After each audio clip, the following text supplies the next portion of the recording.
the bet. So I've had to do this every night and just be patient.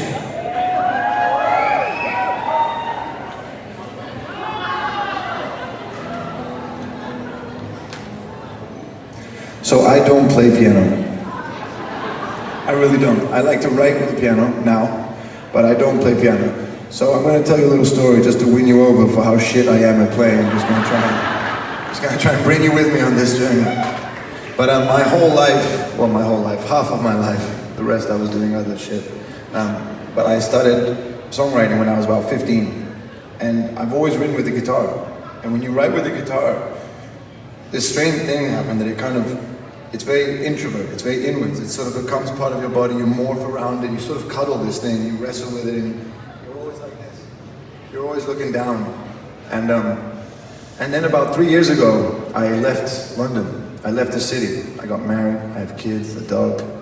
And I went looking for freedom, I went looking for space, I went looking for air, and I found a beautiful house, and I found happiness. And the first thing I decided to do, I was like, happiness is not fulfilled without a piano. Everybody I know in life who's been happy has had a piano in their house somewhere. So a good friend of mine took me to basically where pianos go to die, and I found this real piece of shit piano. And I fell in love with it, and I took it home, and I put it in the kitchen, and it's like having an old uncle living with you, an alcoholic. Kind of doesn't really work. Not everybody in the family gets it, they don't really understand why it's there, but I love it. And the first time I sort of got a moment to myself, I was like, okay, I'm gonna write a song, and it was pretty much the first song for this new album. I sat down on this piano, and there's something strange happens whenever you sit at a piano, even if you have no idea how to play it, you do this. That's what I did. I think I was even in my pajamas, and I went like that. And you kind of look at this thing with respect, which I hadn't had, and it was quite intimidating, and I was looking at it, and my piano at home is kind of like this, but a bit higher. So it was like that, and I was just staring at this piece of wood. And it reminded me, I went to Catholic school for like 3 years when I was a kid, and it reminded me of confession booths. It did, you laugh, but I'm trying to be serious here. No, it is quite funny. Basically, I was fascinated with confession booths when I was a kid. Because I remember moving from England to Switzerland to having these priests telling me to say sorry for what I had no idea what I had done. But they were teaching me how to say sorry for things I hadn't yet done. And I was fascinated with this whole concept. And I remember sitting in this wooden box thinking, I guess God can hear me. And then I realized there was a priest on the other side. And then I laughed to myself because I was basically talking to a wooden wall. And I love the fact that aside from speaking to a wooden wall, I was really just having a moment for myself. I was telling myself, maybe I hadn't done it yet, but I was telling myself what I didn't want to do. And it kind of fascinated me that the first time I sat in front of something I'd always wanted my whole life, which was this piano, it reminded me of sitting in a confession booth. And I wrote the song.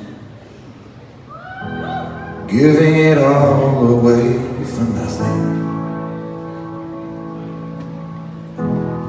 Such a foolish thing to do. I'm always looking for that extra something.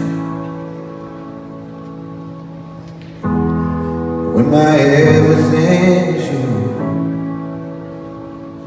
'Cause there's a fire that burns a fire in my soul. When I'm face to face with things I can't control. So this is my confession, my deep and darkest secret. I've been acting like my demons, doing things I thought I'd never do. Now I'm asking for redemption, I'm asking for forgiveness. All these things I've done to you, things I thought I would never do. Things I thought I'd never do.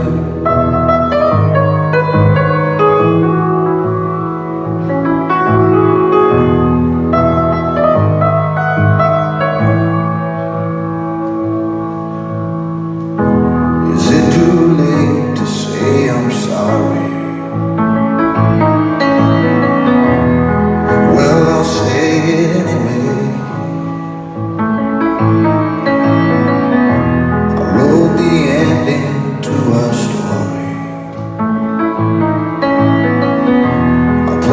love and lost the game. And now it's easier to say what's on my mind than to carry on with all these lies. This is my confession, my deep and darkest secret. I've been acting like my demons, doing things I thought I'd never do. So I'm asking for redemption, I'm asking for forgiveness. All these things I've done